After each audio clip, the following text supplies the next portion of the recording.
आप सभी को जय मसीह की दोस्तों। मेरा नाम है रोहित कुमार। आप देख रहे हैं मसीह इंस्पायर चैनल में आप सभी का स्वागत करता हूं। दोस्तों, आप सभी लोगों के बीच में लेके आ चुका हूं रात की प्रार्थना करते समय इन दो गलतियों को मत करना। मेरे प्रियो, यहाँ पे परमेश्वर का वचन कहता है, जब आप रात के समय प्रार्थना करने जाते हो और प्रार्थना करते समय आप लोगों को ये दो गलतियाँ नहीं करना चाहिए, क्योंकि आज हमारे बहुत से ऐसे नए मसीही लोग हैं जो अपने जीवन में इन दो गलतियों को करते हैं, जिससे कि परमेश्वर उनकी प्रार्थना को नहीं सुनता और उनकी प्रार्थना घृणित हो जाती है।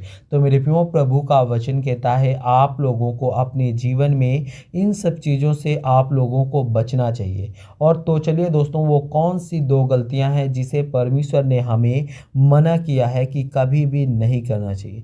रात की प्रार्थना करते समय बाइबल में कुछ ऐसे महत्वपूर्ण निर्देश देते हैं कि ताकि हम अपनी प्रार्थना सही तरीके से कर सकें। और परमेश्वर कहता है कि इनमें से दो प्रमुख गलतियां हैं जिनमें हमें बचना चाहिए, और वो हमारे जीवन के लिए बहुत ही हमारे जीवन के लिए हानिकारक है।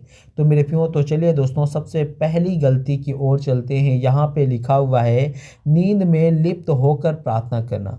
आज बहुत से ऐसे मसीही लोग हैं जो अपने जीवन में क्या करते हैं, नींद में लिप्त यानी कि नींद में रहते हैं वो लोग, लेकिन फिर भी वो प्रार्थना करते हैं। तो मेरे प्रियो, परमेश्वर कहता है कि आप लोगों को ऐसा प्रार्थना करने से कोई मतलब नहीं, क्योंकि मेरे प्रियो, प्रभु कहता है कि आपको अपने जीवन में नींद से छुटकारा पा करके प्रार्थना करना चाहिए। यहाँ पे परमेश्वर का वचन कहता है, तुम प्रार्थना करते समय सोने की कोशिश मत करो, वरना तुम ना तो आशीर्वाद प्राप्त करोगे और ना ही अपनी आत्मा को संतुष्टि कर पाओगे। यहाँ पे परमेश्वर का वचन कहता है, तुम प्रार्थना करते समय आपको क्या करना है, सोने की कोशिश मत करना। यानी कि जब आप प्रार्थना करो तो अपने आप को ये सोचो कि हमें किसी से बात करनी है, यानी कि परमेश्वर से हमें बात करनी है। और परमेश्वर कहता है जब आप ऐसा सोचोगे तो आपके अंदर की जो नींद होगी वो भाग जाएगी।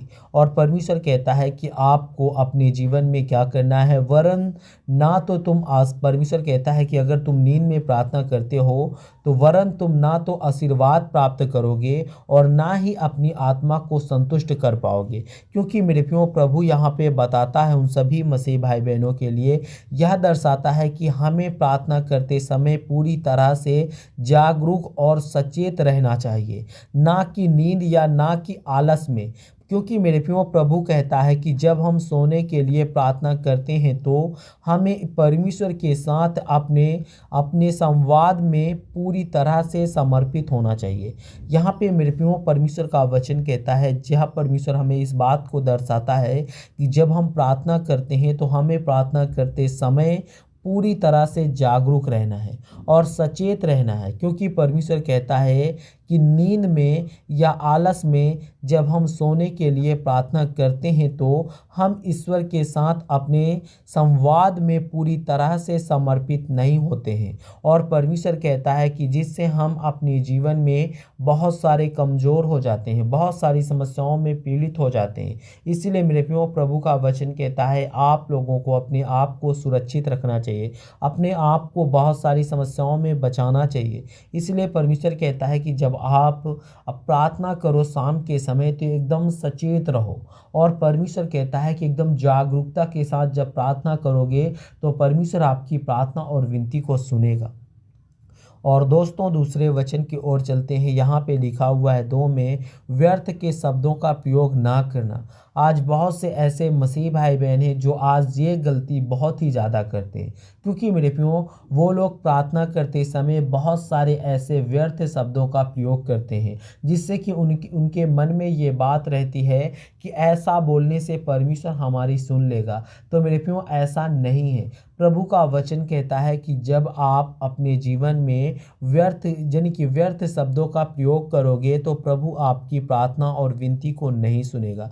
बाइबल में यीशु ने हमें यह भी सिखाया है कि जब तुम प्रार्थना करो तो वैसा मत करना जैसे अन्य जाति करते हैं, क्योंकि वो समझते हैं कि अपने शब्दों की बहुतायत से वो सुने जाएंगे।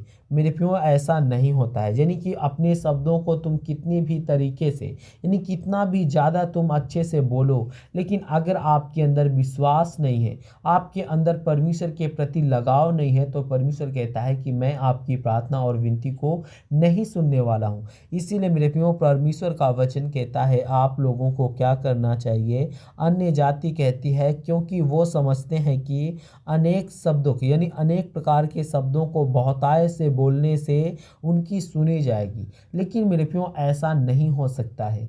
परमेश्वर कहता है जो आप लोग बोलो वो परमेश्वर के वचन के थ्रू ही होना चाहिए, परमेश्वर के वचन के द्वारा ही बोलो, जो तभी परमेश्वर आपकी प्रार्थना और विनती को सुनेगा। इसका मतलब यह है कि हमें प्रार्थना में व्यर्थ शब्दों का प्रयोग नहीं करना चाहिए, क्योंकि प्रार्थना सरल और सीधे दिल से होनी चाहिए, ना कि दिखावे या ना कि अधिक शब्दों की बाढ़ में हमें ईश्वर के सच्चे दिल से बात करनी चाहिए। क्योंकि मेरे प्रियो अगर ऐसा करते हैं, यानी कि जो भी हम प्रार्थना करें वो परमेश्वर को दिखाने के लिए नहीं, क्योंकि मेरे प्रियो हमें सच्चे हृदय से, यानी कि जो हम संसार को आज दिखाते हैं और परमेश्वर को दिखाते हैं कि परमेश्वर हम कितनी तरीके से अच्छे से प्रार्थना करते हैं, लेकिन मेरे प्रियो ऐसा कुछ नहीं है।